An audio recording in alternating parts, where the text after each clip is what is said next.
Comment ça va bien? Ma game est Tarlouse. Aujourd'hui, on se retrouve pour une nouvelle édition de Filament en folie où on va faire la revue du PLA Rose de la marque iPrint 3D. C'est un filament très pâle et extrêmement lustré qui imprime comme du beurre au soleil. Et sur ce, on roule l'intro.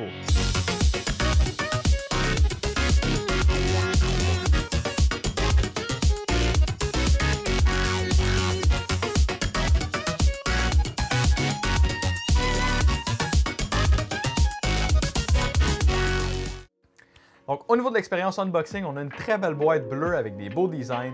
En sortant le filament, on est accueilli avec un code promo de 10% ainsi qu'un beau livret. Le vacuum était correct, mais pas extraordinaire. Ensuite de ça, la bobine était enroulée d'une pellicule de plastique qui protège le filament, mais la bobine a seulement 2 trous pour ranger le filament. Et vous savez ce que j'en pense de ça?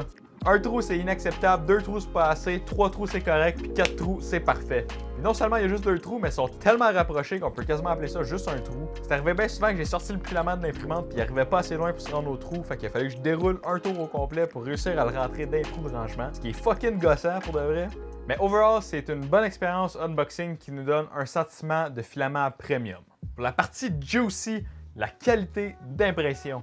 Donc, pour scanner de la tour de température, on a une super belle qualité d'impression à chacun des échelons. Il n'y a vraiment aucune façon de dire c'est quoi la température idéale pour ce filament-là. Puis ça, c'est signe d'un filament de très bonne qualité. Le spinner des tolérances. Le spinner des tolérances a très bien imprimé. Évidemment, le centre à 0,5 mm de tolérance tourne extrêmement bien. Quand on s'en va à 0,35, ça tourne encore très bien avec pratiquement aucune résistance.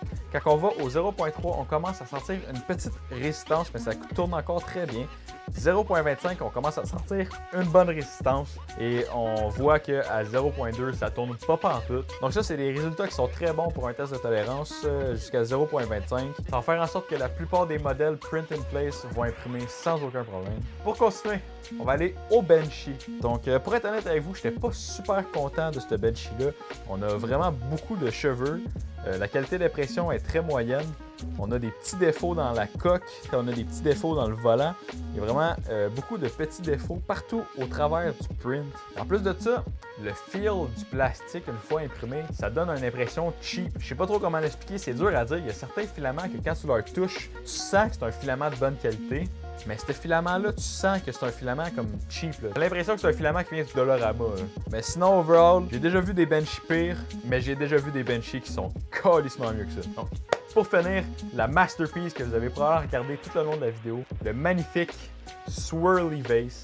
Donc c'est un super beau vase qui a pris plusieurs heures à imprimer. On l'a imprimé avec des couches de 0.2 mm à 210 degrés. C'est un vase qui feel assez solide. La couleur est absolument incroyable. C'est très shiny, très lustré. C'est un filament qui est très silk. On a vraiment des très belles curves, des très belles formes.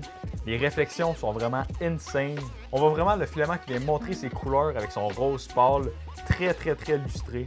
Donc c'est un vase que j'apprécie énormément et qui va servir de cadeau pour ma blonde quand je vais aller la voir en fin de semaine. Donc je suis extrêmement content, extrêmement fier de ce vase-là. Je l'ai montré à tout le monde. Pour terminer, c'est définitivement un filament de bonne qualité. Une belle expérience unboxing.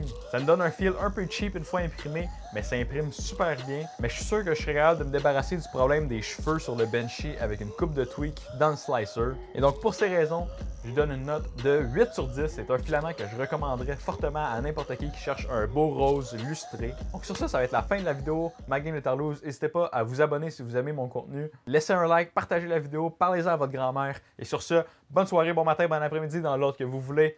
Ciao là!